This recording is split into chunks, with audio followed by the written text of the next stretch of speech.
All right, you guys. I hope everybody can hear me out there on Facebook land. I hope that you guys are doing well and that you are excited for this live stream, as excited for this live stream as I am. I am being joined today by Melanie Hampton from Serenity Pet Massage, who is a really, really cool person. If you guys have not had the pleasure of meeting her before, she is just awesome, and I cannot wait to get this interview started. You guys reached out with some really amazing questions, and I can't wait to ask them. So, hey, Melanie. Hi, how So, are you doing? doing well. How about you? Good. I'm good. Oh, good. Perfect. Perfect. So, to start off, why don't you let everybody know a little bit about yourself? Kind of who you are, professionally, personally, everything about Serenity Pet Massage, and just a little bit of background about you before we get started. Sure. So, Melanie Hampton, I started my career with animals by working as a registered veterinary technician.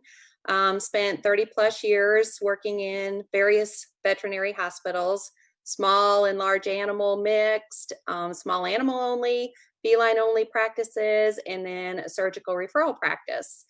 Um, I wanted to get more into, helping dogs through wellness, health and wellness.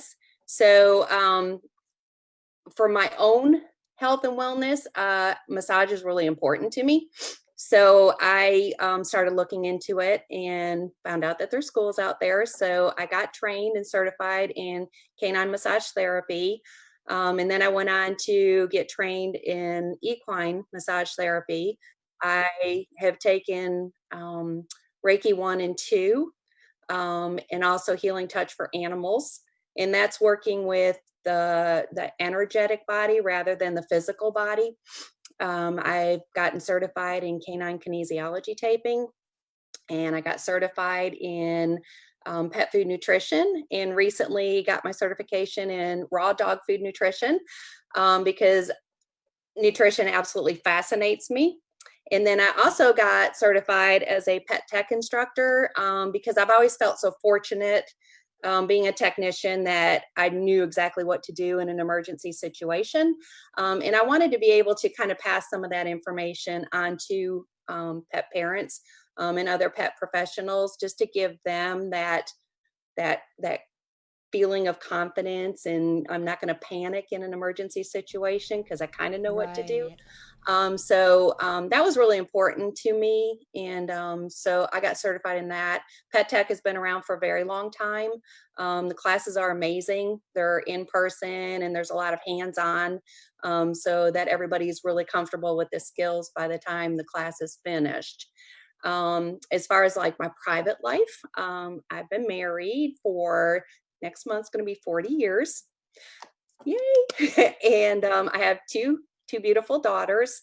And animal wise, I have three dogs: Dixie, Willow, and Gypsy. And then I have three kitty cats: Sammy, Mork, and Marley. That's awesome. And I've had the pleasure of meeting your dogs. I have not met your cats, No, but you haven't.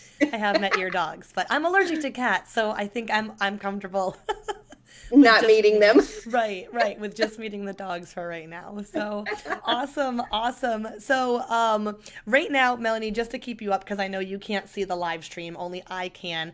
We do have a handful of people who are watching, and so far there haven't been any comments that people can't hear us. So I'm going to Okay, assume good. that no news is good news right now. So if you guys are hearing, I guess if you're seeing lots of mouths talking, but you're not hearing any voice, just let us know. Let us know ahead of time. So if it's all right with you, I'm going to go ahead and bring up the questions for Absolutely. you.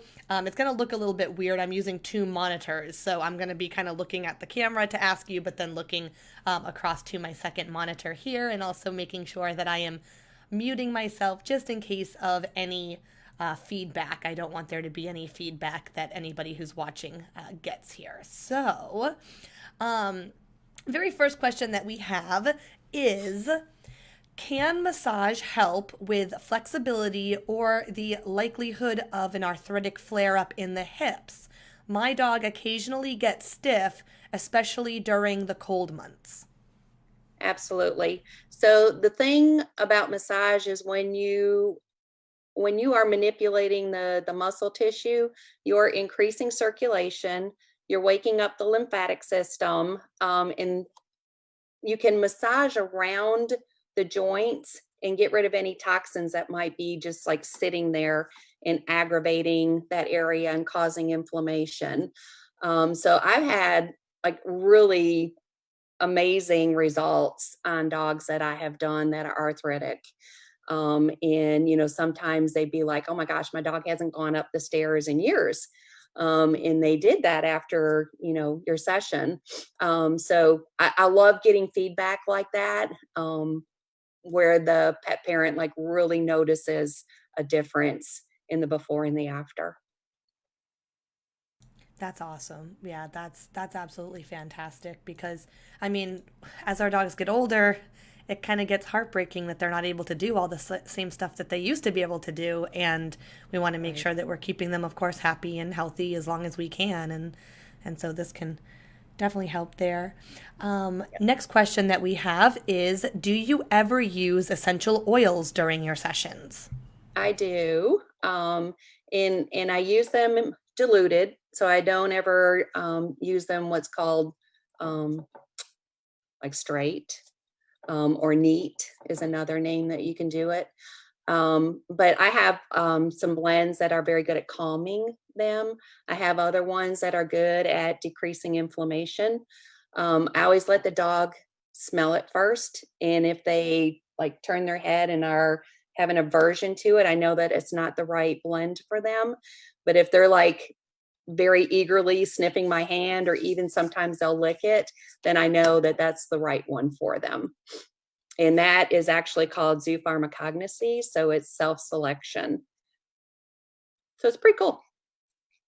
That's really cool. I think, correct me if I'm wrong, you would kind of do that with pork chop a little bit when you would massage her, that you'd have Yes. like a scent and you'd let her smell it first, or even had a couple different ones, and you just kind of saw her body language and her reactions to the different Yep. blends, and that's Yeah. very Because cool. if That's they don't amazing. need it, they're not going to want it. Oh, definitely, definitely. So, our next question is, what is a typical session like? How do you get the dogs to relax and accept your touch? It has to be a weird feeling for them that first session. And I agree with this person. I do think I've had 3 dogs now massaged by Melanie, and I'm always curious how that first session is going to go. So, from the client standpoint, I've already seen it, but that question is, what is a typical session like? How do you get the dogs to relax and accept your touch? So every session is different. Every dog is going to be accepting in a different way. Um, I go slow. So massage is very different than petting your dog. So yes, it does feel different because I'm actually manipulating the muscle tissue, and the fascia and all that. So I go slow. I let them get used to me. Some dogs don't like strangers touching them, and by me coming in and doing that, they get less anxious about strangers touching them. So yeah, so it's, I take my time, I don't rush it, I go at their pace, I let them guide me and lead the session. And also incorporating the Reiki, that energy work in there is very, very calming for them. So I can get them to relax by incorporating that into the massage also.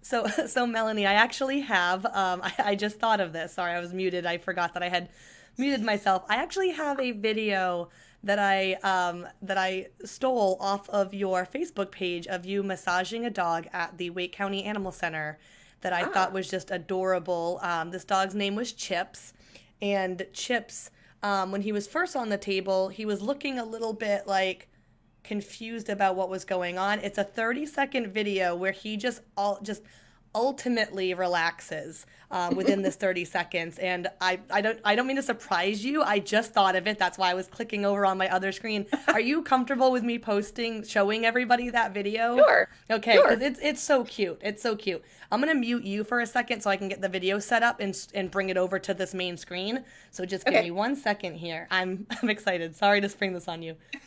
Let's see here.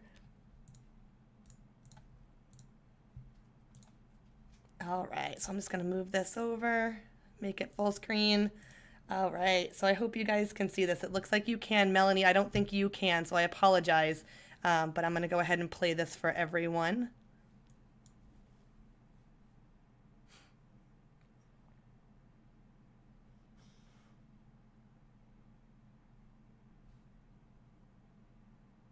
And you guys can see in this video, Chips is a little bit nervous, and then boom.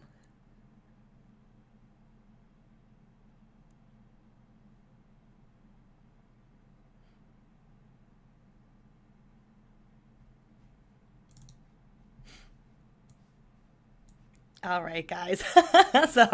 so moving that out of the way, Melanie, let me go ahead and unmute you. So Melanie, could you see that on your end? I don't think you I could. could not. You could No. not. Okay, well, I'll make sure to show you what that video was later, or you can watch the watch the live stream later on the All Dogs Allowed page. But it was a dog named Chips, and I use it for my reactive dog seminar to show the power of massage. Oh, cool. Especially a massage on shelter dogs that are coming from a stressful situation. So for those of you who don't know, Melanie, and you can talk about this later if you'd like, Melanie does do massage work at the Wake County Animal Center, and that dog Chips from that video, you have to imagine he's in this little kennel all day, strangers are staring at him, and he's going down the hall to this strange room, and this strange person is touching him, and within halfway through that video, he went from "what is this" to "this feels really good" to just like laying on his side, just really into it. And so I love that video. I think that video is adorable. So I had to. I'm sorry. No, you're So fine. that's awesome. So you'll get to watch that later, Melanie. Okay, and good. it's a really great video. All right. So moving on to our next question. If you're ready, Melanie, I'm not sure if you had anything else you wanted to add. Oh no, I'm good. Okay. So moving on to our next question here. If I start getting massages for my dog, how often do I have to schedule their sessions? Or I guess how often should their sessions be scheduled? Okay, so that's on like a case by case basis. So it depends on what we are addressing with the massage. So let's say we're addressing an animal that has a lot of inflammation in their body. Weekly sessions are going to be necessary to get that inflammation calmed down. Just like maybe I usually tell people like 4 to 6 weeks, we might need to go weekly. And then I go every other week. And then after a couple of those, we try every 3 weeks. And it's very important for the pet parent to pay attention to how long is my dog staying comfortable. And now I notice that they're starting to get a little bit more stiff, having a hard time getting up or down. So I rely a lot on feedback from the pet parents. I like to get it to where we're just doing like monthly massage maintenance sessions. So I guess it's kind of like any other service for humans where you're not a mind reader, so to speak. My words, not yours. You're not a mind reader. So like me as a human, if I were going to get a massage, I should be communicating to that massage therapist where I'm feeling sore, where to do less or more pressure and things like Right. that, where of course the dog can't necessarily tell you in English that you can feel it in their body, but it's up to the dog's owner, the pet parent, to be telling you, yes, they're still stiff going up and down the stairs, or they're Right. doing better in this regard, but maybe not that, or something like that. So Yeah. communication is really important there. Yes. Yes. And then I pay attention to the signals that the animals give me when I'm massaging. I can tell if it's sore by the way that they start to tense up or they turn around and they look at me, then I know I found the right spot, or maybe I need to lighten my pressure a little bit, or maybe go a little bit deeper. Definitely, definitely. All right, so kind of on the wavelength that you were talking about earlier, but I feel like this question goes a little bit more in depth, so I'm going to ask it. This question is, my dog doesn't like strangers, so I'm not even sure if she'll let you touch her. How do you handle working with frightened or aggressive dogs? Okay, I actually have worked with several, and I really love working with the ones that are a little bit scared, because I can see such a difference in them. My own dog, Gypsy, she used to be a client of mine.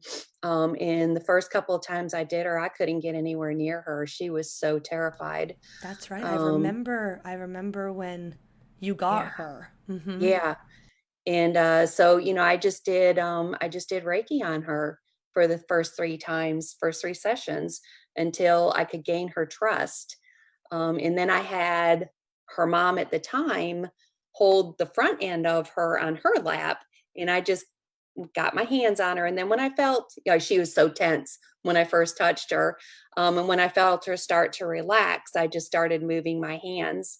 And she realized that this feels good. She's not hurting me. I'm okay with this. And over the next couple of sessions, it got to the point where I was able to put her up onto a table, my massage table, with mom there with me. And she did okay. And then mom could go and like sit on the bed during the massage. And then it got to the point where she didn't even have to be in the room. But they ended up moving, and I ended up with her, and I fell in love with her the second I saw her, and I'm just like so fortunate to have her. It's been quite a learning experience for me, having her. But and I've also worked with some aggressive dogs. One actually had to be muzzled the first couple of times. But then we were able to take the muzzle off, and I could work on him. But the funny thing is, as soon as the session was over with, I had to get my hands out of the way really quickly because just like that, he would try to bite me. So, you have to like know what you're working with, and Really feel watch the their dog. signals. Yeah. Mm-hmm. The other aggressive one that I worked with, we froze peanut butter in a cup. And as long as she was working on getting that peanut butter out, after, and I only needed to do that the first one or two sessions until she gained her trust in me, and then she was fine. Right, and really realize what it was all about and Right. everything. So, yep, yep. I know a lot of dogs. I have personally met a lot of dogs that you have worked with, and I've heard from their owners how terrified they were to have you come over, and they had no idea what their dog was going to do, and Right. now they just hear your name, and they're just the dog's all excited and wiggling, and they know when you're coming over, and so that's just fantastic. That's Yeah, awesome. yeah. The And other thing I do with anxious or aggressive dogs is I kind of ignore the dog when I first come in the house. And I just sit down and I talk to mom or dad for a little bit and let them come over and sniff me. And, I take it slow, um, again, at their pace. And I don't push it. It's not going to be a good session if I'm like, you've got to get in this position and we've got to do this. right, So, sometimes it has to go a little bit slower than other times. right. Less Some is dogs get it more, right off the bat. as the saying is. Definitely, Yeah. definitely. All right. So, kind of moving on, this question says, my dog had surgery recently, and there is significant swelling around that area. Would massage help with this? Absolutely.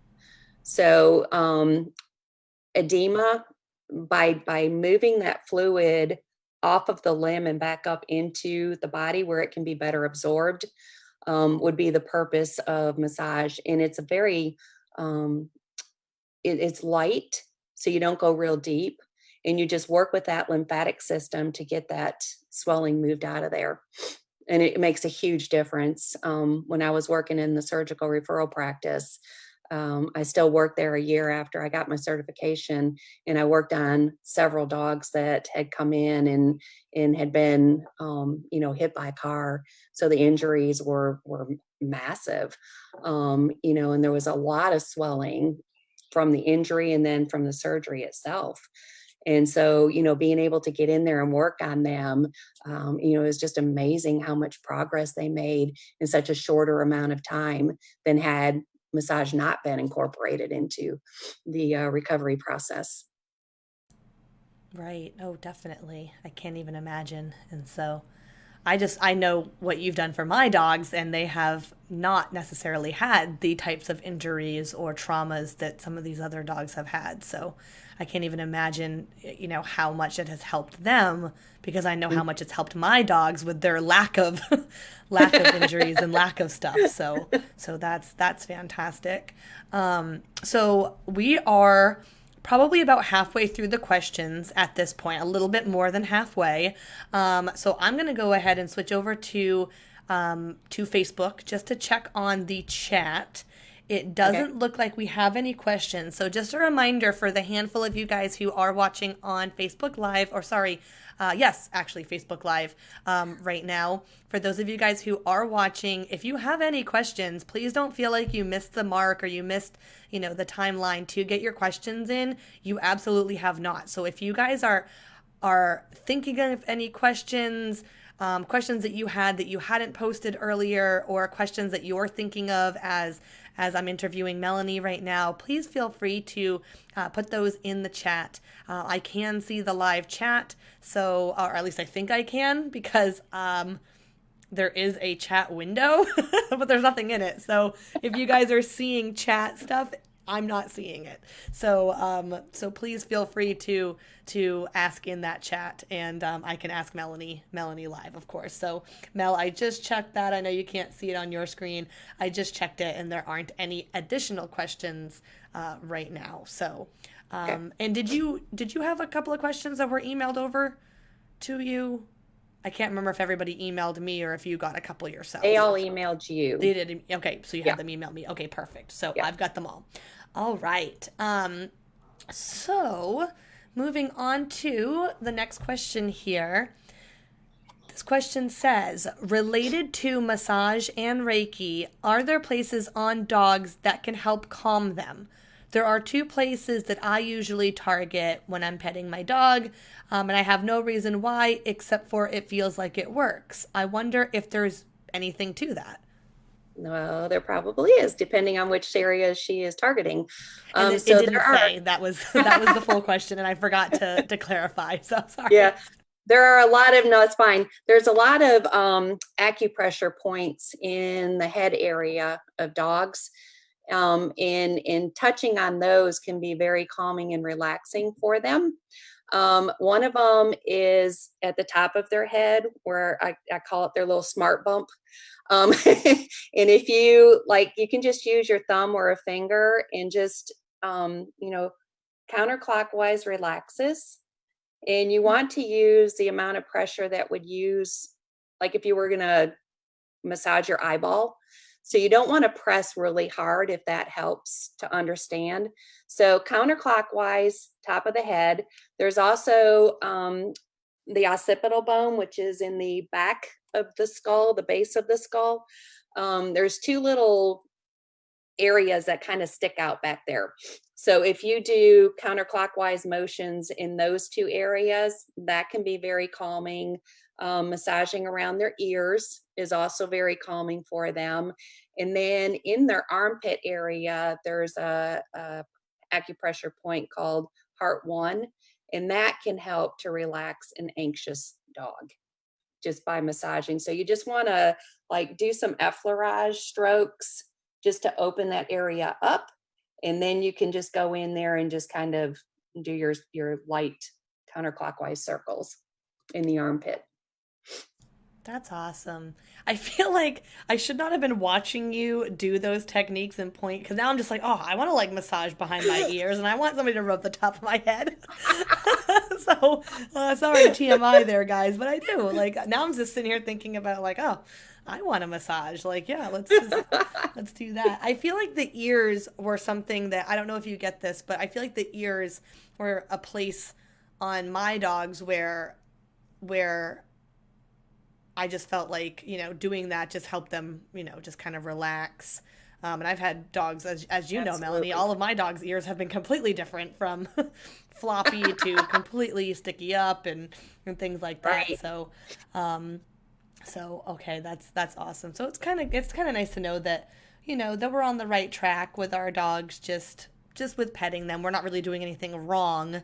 Petting them in a wrong way or anything like that. Even if we aren't skilled in massage. So Yeah. actually, I kind of read an article where it said, if your dog is anxious when you leave, um, and there's going to be a lot of anxious dogs when we're allowed out of the house again because they've gotten used to us being home. But they say if you just spend like 5 minutes petting them before you walk out the door, and you don't want to be in a hurry. So you don't want your energy levels to be like right, just frantic get it and done real fast right, and right. If you just like relax and talk to them, in a nice calm voice, they won't be as anxious when you leave the house. That might help. yeah, definitely. Definitely. And actually, this wasn't a question that was on here, but just, something that while we were talking, is there any place that the average dog owner, when they are petting on their dog, is there any place that they should be avoiding? So, like, for example, let's say that at the end of the night, my dogs have taken their walks and we're laying down on the couch and watching a movie. Is there any places I just kind of, as a dog owner, I'm just petting on and, kind of kneading my dog's, skin and, giving them a little massage? Is there any place on their body that would really like get them energized, get them, doing the opposite of what I want? Or is there any place that I really could hurt them if I was petting too much, I Not guess? really. So you always want to keep your touch light. You don't want to press in any areas. Um, you asked a lot of stuff, and now it just Sorry. I went. guess really the biggest one is there anywhere that I could pet on my dog that I really shouldn't be? I know individual dogs don't like their paws touched or something like that, but is there a Right. place where you could actually do damage by petting them, even if it was Not light by petting? petting, but like massaging in certain areas, you could do some damage. But just petting, not really. But just watch their body language, watch their signals. And they'll let you know if you're doing something that they don't care for, or they don't like, or it's uncomfortable for them. Gotcha. Gotcha. So respect that too. Hmm. Definitely. Always. Okay, so next question is I have a dog diagnosed with disc disease. She was advised 4 weeks of rest and spent many a walk in her doggy stroller. I was wondering if massage would help her. I don't think she's in any pain, but she has made a fair few grumbly noises. Okay, so I will say massage can help. Again, you're getting the blood circulating, you're getting the lymph system up and moving. The fact that she says that sometimes the dog gets a little grumbly makes me wonder. Not everybody knows this, but animals are masters at hiding pain. So if you're seeing pain in your animal, it is beyond, like, we'd probably be like, curled up in a ball crying because it was so painful. But they're just very, very good at hiding when they don't feel well. So that kind of makes me wonder, is she grumbly because maybe she isn't feeling very well? The other thing that could help with the vertebral disc disease is a healing touch for animals technique called vertebral release and repair. And it helps to get energy that's stuck in their energetic body, and get the chi flowing again, get the energy flowing through their body. I've actually had a couple of really good outcomes using that particular technique on some dogs that were having like neck issues. They had limited mobility of being able to move their neck laterally, or raise their head up or look down. So yeah, it can help.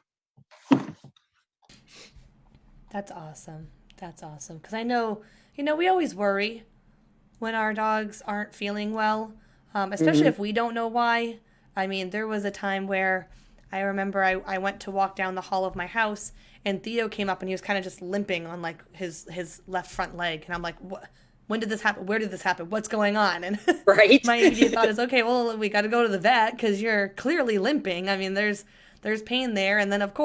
of course, he's standing at the vet and the vet is, pulling up and pulling back and doing like full range of motion. And he's like, yeah, he's not like, and that at that point we're like, Theo, please, like, please flinch, please head flip, please growl, like, please do something that lets us know where the Anything. pain Right. is. But he was just stoic, like, no, just keep doing this. That's fine. Like, so Yep. they did. Unfortunately, they just gave me some pain meds and said, we'll see how. In 3 days later, he was fine. He was just, or maybe not even 3 days. I want to say maybe it was the next day. He was fine. So dogs definitely are the masters of hiding, Yes. hiding Yes. what is going on. So I know that from You go in there and you're experience. like, I swear to God, they were limping. I know. I'm I like, know you they're have to not now. believe me. You have to. Like, come Right. on. So yes, that's been a thing too. All right. So I'm going to jump back over to the Facebook Live just to see. Um, I don't know how I'm going to see if. So right now there's no questions on there. Okay. So we do still have a handful of people watching live. So I hope, again, those of you guys who are watching live, if there is something in the chat, please let me know somehow. I guess I won't see it. Let me know somehow. Get the information to me somehow. I guess call me. Call All Dogs Aloud. Let me know. All right. So looking back at the email here. All right. Okay, I'm sure you get this question a lot. This is a big one that tends to be on a lot of people's minds, so I'm sorry if it's if it's a question you get a lot. But it says, "I see massage as a luxury that I can't afford for myself. Why would I get my dog massaged?" I do get that question a lot. Like And I that's get it. tough because, yeah, because I don't see massage as a luxury. So personally for myself, I get a massage every 2 weeks. I would not be able to do my job if I didn't do that. And it's been with the pandemic, it's been like 2 months since I've had one and I'm dying. There's so much pain everywhere in my body.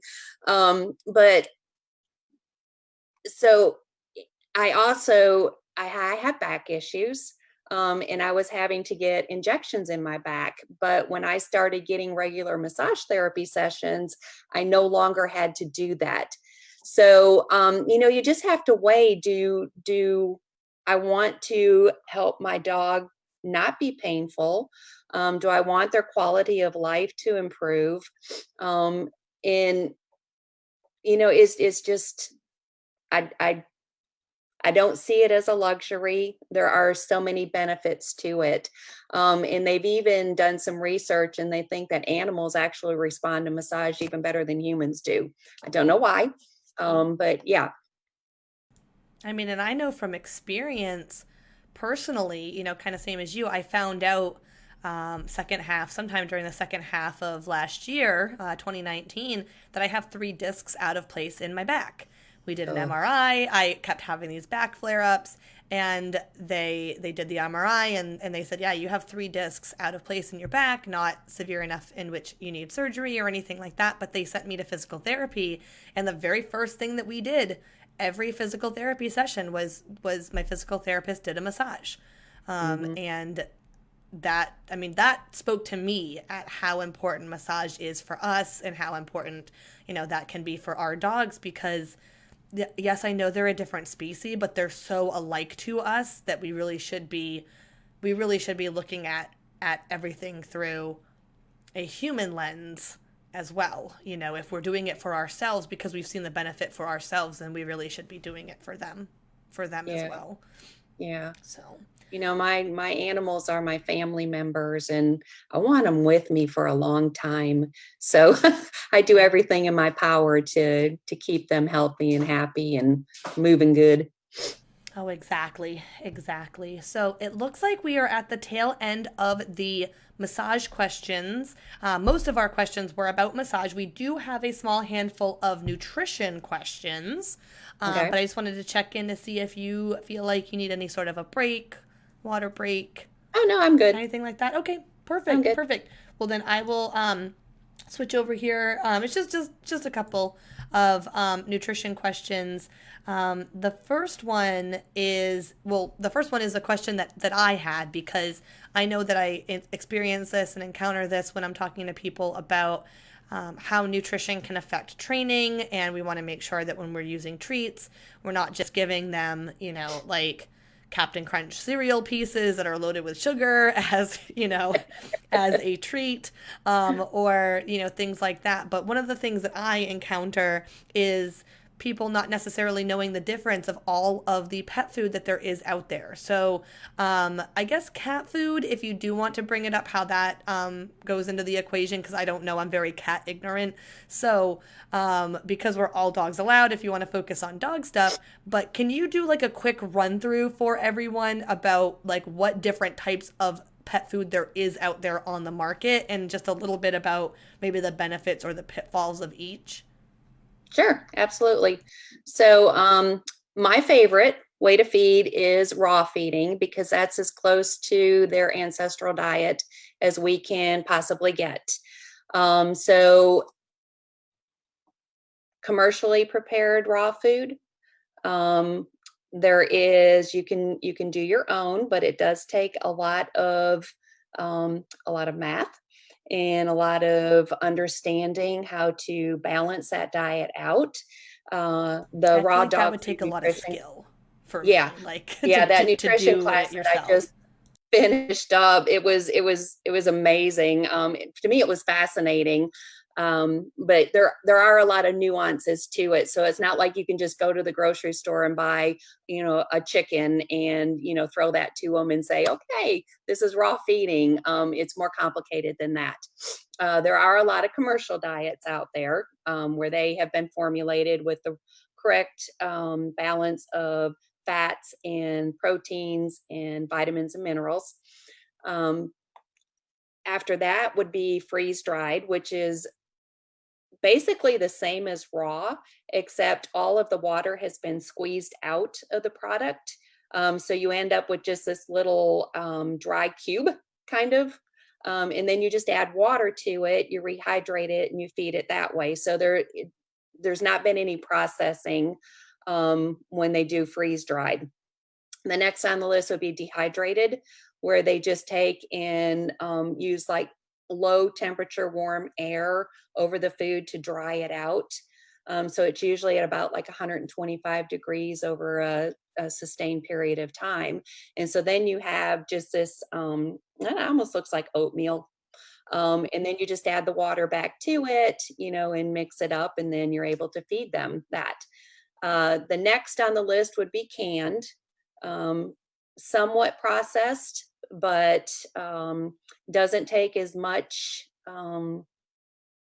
adding ingredients back into it because they've all been cooked out. And then my least favorite would be dry or kibble food, just because it's highly processed food, and it would be like you eating nothing but TV dinners and cereal, and never eating any whole foods, never eating any fresh vegetables or fresh fruits. And it's very important for our animals to get those whole foods. In there are good dry foods out there, and there are bad dry foods out there. So knowing how to tell the difference between the two is extremely helpful. And that's one of the things I go over in the pet food nutrition class is how to read the ingredient label, because with pet food it's a very gray area. It's not black and white. In it's that way for a reason. So being able to teach people how to understand and read the labels and know what these ingredients mean and know how they affect the body, um, so that they're not relying on, you know, somebody working at PetSmart telling them the best food to feed their animal. So I like empowering people to be able to do that. So that's Definitely. kind of basically the kind of the rundown on all the different foods that are available. Yeah, that's I feel like I knew all of them, but at the same time there were a couple you said and I was like, "Oh wait, that's right. That's a thing." I forgot about that. So that's awesome.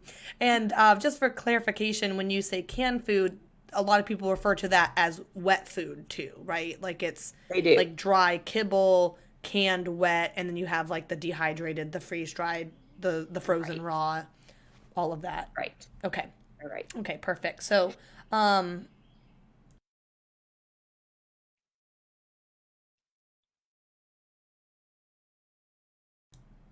And I'm then I could actually. also mention, along with that, Megan, is there is a difference between human grade food and feed grade.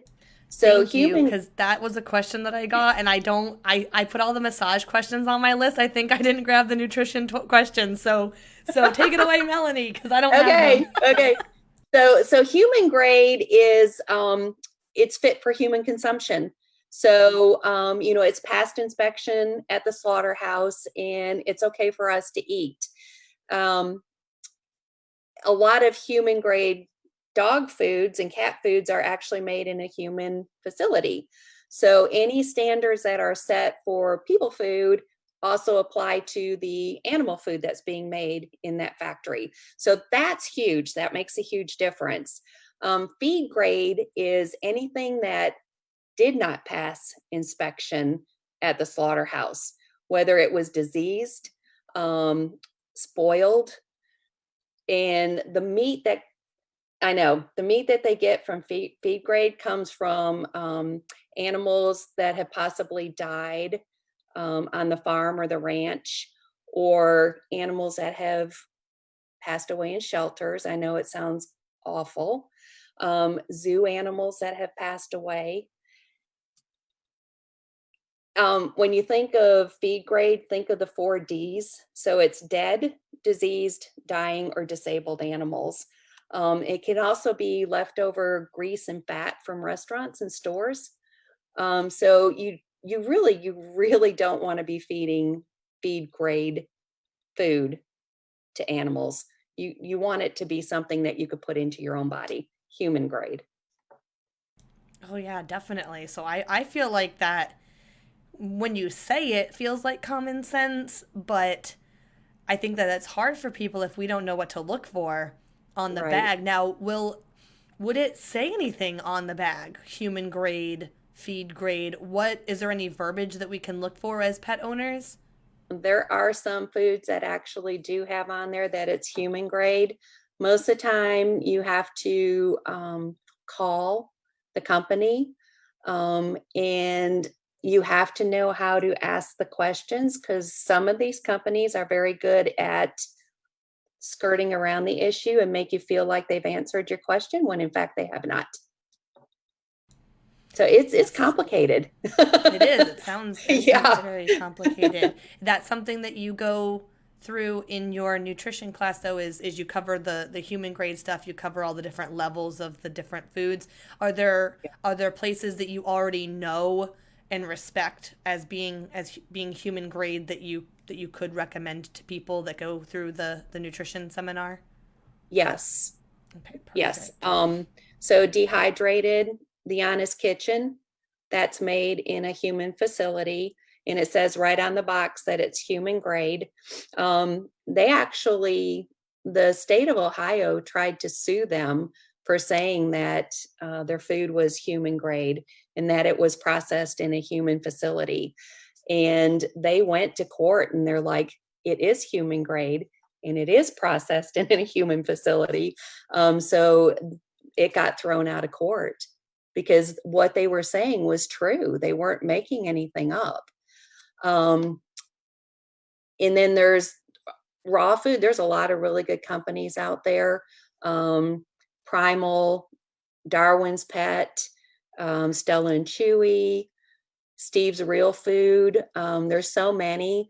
And Answers is another one. And each of them uses, so when it comes to raw food, the FDA is more strict with pet food than they are with our own raw food, that, the meat that we buy in the grocery store. Which you got to kind of ask yourself a question: why are they okay with salmonella being in our food but not animals' food? So there are different ways to process the meat so that you're able to get the pathogens out of there. There's some good ways and there's some bad ways. High pressure pasteurization is one that kind of squeezes all the pathogens out. The problem with that is it gets rid of your good pathogens along with your bad ones. And you really don't want that. You want the good stuff left behind. Darwin's Pet uses something that's called macrophages, and they go in and they eat any bad pathogens, but leave the good behind. Answers uses a fermentation process. So the good is left behind, but the bad gets removed out of there. And animals have different digestive tracts than we have. So they're not going to be affected by these pathogens the way that we would. And as long as we're using good hygiene when we're feeding our animals, wash your hands afterwards, before you touch your face or put your fingers in your mouth. Right, we should all be doing that now anyway. Right. We're practicing for this, yes. That's awesome. That's awesome. I believe that is all of the nutrition questions that we had. Of course, Melanie, for those of you who don't know, Melanie teaches 3 different classes through All Dogs Allowed, or I should say at All Dogs Allowed, not necessarily through us. You have 2 different pet tech classes. One is pet CPR and first aid, and the second one is Pet Saver. Right. And the Pet Saver is that really awesome, 8-hour, super in-depth.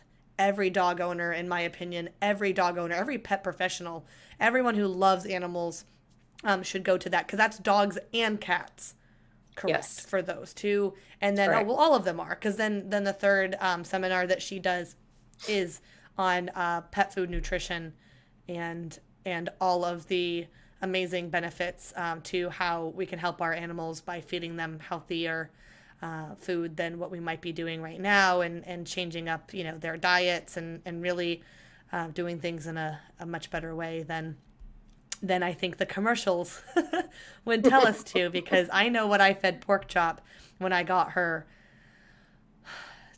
10 years ago, and I know what I feed my dogs now, and I wish I had a time machine and I could go back in time and Me too. And talk Me to 22-year-old Megan versus 32-year-old Megan. So I definitely understand that, and I know that having a dog that has a lot of allergies. For those of you who don't know, my newest addition, Theo, who I've had for about a year and a half now, he actually came to me and he was just skin and bones. He was chewing his paw pads raw, having diarrhea and things like that. And the very first thing we thought of was allergies. And so he's on a really great food now, and he is itch free, except for when we do give him things like he really shouldn't have chicken, but he gives us the eyes. So every once in a while, I will give him a little piece of chicken, because worst case, an hour later, he might just kind of chew on his paw for 5 minutes and that's it. But so, bad Megan, but he's so cute. I can't resist. It's hard to resist those eyes. If he had worse flare-ups, then we wouldn't do it. We really wouldn't do it if it was really actually detrimental to him. But a little bit of itchiness for 3 to 5 minutes, he's okay. And it's just once in a while. So, yeah. All right, guys. Oh, speaking of which, Theo just walked by, and glad you guys aren't here because it stinks. So TMI for all of you guys at home. My office currently stinks, and Theo is not in the room with me anymore. So I'm going to, all right, guys. Well, I'm not seeing any other questions. I'm not seeing anything in the chat. I do want to apologize if you guys did ask anything in the chat. I can't see it on my end. I do have a chat feature here on the Facebook Live app that has popped up on my window, but I'm not seeing anything. So if you guys have any questions, Melanie, if you've got the time, we're just going to hang out for about another maybe minute or so just to see if anybody has any questions. Oh, Theo's back. You back in here now? Go boy. He came back. He didn't think I noticed. I'm trying to think. Is there anything? So, Melanie, you might have said this earlier, and I might have forgotten. Just kind of as we're waiting for people to ask their questions. So, I don't know how or when or where you acquired Dixie and Willow, but I do know with Gypsy, she came. I know she had a family, that moved away, and then that's how you ended up getting her. But she came originally from Romania, or Yes, was it Romania? They Mm-hmm. were they on their honeymoon, or they were on a vacation over there? They were on a vacation, yeah. And she was about 4 months old, and she was wandering at the top of this mountain, eating bugs and trying to survive on her own. Yeah, and they scooped her up, and they did all the They did. processes, They did. that they did to bring her stateside, and they Hmm. had her for a while. But I know that there were life situations and hiccups on their end, and it was Yes. very hard for them. But I'm so glad because I got to meet them. They're fantastic people. And I'm so glad though that she ended up with you because I, of Me course, I too. adore you too. So I'm very thankful that she ended up with you and has the home and the life that she has now. I'll never forget. I don't know if you were there or not, but I will never forget the first time that she was at All Dogs Allowed and she played with this dog named Milo, who, if any of you guys have ever met Milo, he was this big, shaggy dog. I mean, just this big mop dog, just shaggy blonde hair. He passed away maybe April of last year. Um, I can't quite remember. We made an announcement on Facebook. So if you scroll back through the All Dogs Allowed pictures, you'll see a picture of Milo. Aw. But I'll never forget, she was a little apprehensive. And Milo went up and she kind of did this little, like, kind of showed her teeth. And Milo just play bowed and, like, ran away. And then she Uh-huh. immediately play bowed and ran after him. Like, hey, wait. Aw. Hey, wait, you listened to me. Like, you listened. I actually want to be your friend. I want to play with you. And so I'll never Aw. forget that. So I just thought that was probably one of the sweetest moments I've ever seen between the two of them, which I just thought was fantastic. So, all right. I'm not seeing any other questions pop up, so I know there's still a handful of you guys watching live. Thank you so much to Melanie for taking the time to sit down with us today, during all of this chaos and uncertainty and answer some questions. Just, some things that had been on our minds about massage and Reiki and nutrition and things like that. Thank you guys for sending the questions over that you did, the emails that we got, the words of encouragement always are appreciated, the questions that were commented in and everything. I hope that we did a really great job of asking them and answering them and really giving you guys a lot of stuff to think about and things that maybe you had never experienced before, thought about before. And maybe you'll do some research and Melanie will see you in the future, with your dogs and be able to meet all of the exciting dogs that we get to work with all the time. Debbie says, thank you, Melanie, for all the great information. I do see, okay, so the chat did work. Yay! I do see in the chat. So Debbie, I'm not sure if you know Debbie, her dog is Henry, a little Yes. French I've bulldog. actually massaged him. Oh, that's right. He's a Yeah. little, So yeah, he's a little that's cutie pie. yes, that's Henry's mom, Debbie. So she says thank you so much for all the great information. You're Um, welcome. awesome. Well, is there anything that you want to add or say before I let you go? Just thanks. I had a great time. This was fun. Yeah, you're very welcome. I'm glad it went smoothly. I'm glad I'm Me getting the too. hang of this. I'm not I'm not as technologically challenged as I thought I was. So I hope you guys enjoyed it as well. So take care, you guys, and we will be doing another interview, not with Melanie, but another interview next Friday. We'll make the announcement as to who on Tuesday. So I hope to see you guys again next week. So take care. Bye. Bye.